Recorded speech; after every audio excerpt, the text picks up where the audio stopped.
আপনারা জানেন কিছুদিন আগে টেট পরীক্ষা হয়েছে সারা রাজ্যে। এবারে টেট পরীক্ষার রেজাল্ট এর আগের যে টেট পরীক্ষার থেকে অনেক বেটার হয়েছে। আগে টেট 1-এ পাস করেছিল 1.40%, আর টেট 2-তে পাস করেছে 1%ও না, 0.86%। এবার টেট 1-এ পাস করেছে প্রায় 6%, আর টেট 2-তে পাস করেছে এবার 5%। এটা ধীরে ধীরে আমাদের রাজ্যের শিক্ষা ব্যবস্থা অনেকটা ডেভেলপ হচ্ছে এবং ছাত্রছাত্রীরা বুঝেছে যে কোয়ালিটি এডুকেশন মোস্ট ইম্পর্টেন্ট। এবং আমার এখানে আসার মূল কারণ হলো আমাদের রাজ্যে এবার টেট 2 পরীক্ষা দিয়েছে 32,286 জন।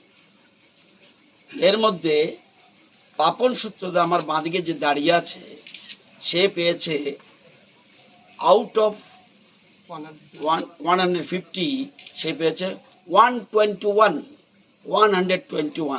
ত্রিপুরাতে 32,000-এর মধ্যে সে পেয়েছে হাইস্ট মার্কস, এবং সে হলো ব্লাইন্ড। কিন্তু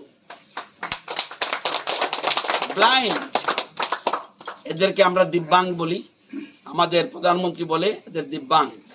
অর্থাৎ ইচ্ছা শক্তি থাকলে সে 2008-এ ব্লাইন্ড স্কুলে ভর্তি হয়েছিল নরসিংগড়ে, সেখান থেকে তার যাত্রা, এবং পরবর্তী সময় 17 সাল পর্যন্ত সে সেখানেই ব্লাইন্ড স্কুলে পড়েছিল। পরবর্তী সময় সে পাস করার পর এবার টেট 2 পরীক্ষা দেয়।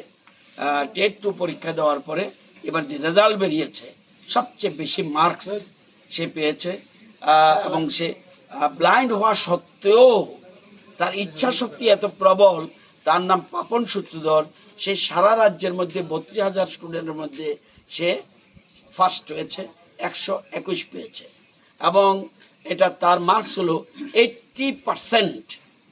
সাধারণত যারা SC ST এবং বিশেষ করে ফিজিক্যাল হ্যান্ডিক্যাপ, তাদের জন্য 55% পারলেই পাস, আর যারা আদার্স তাদের ক্ষেত্রে 60% পেলে পাস, কিন্তু সে পেয়েছে 80%, এবং এমং 32,000 ইজ নাম্বার 1।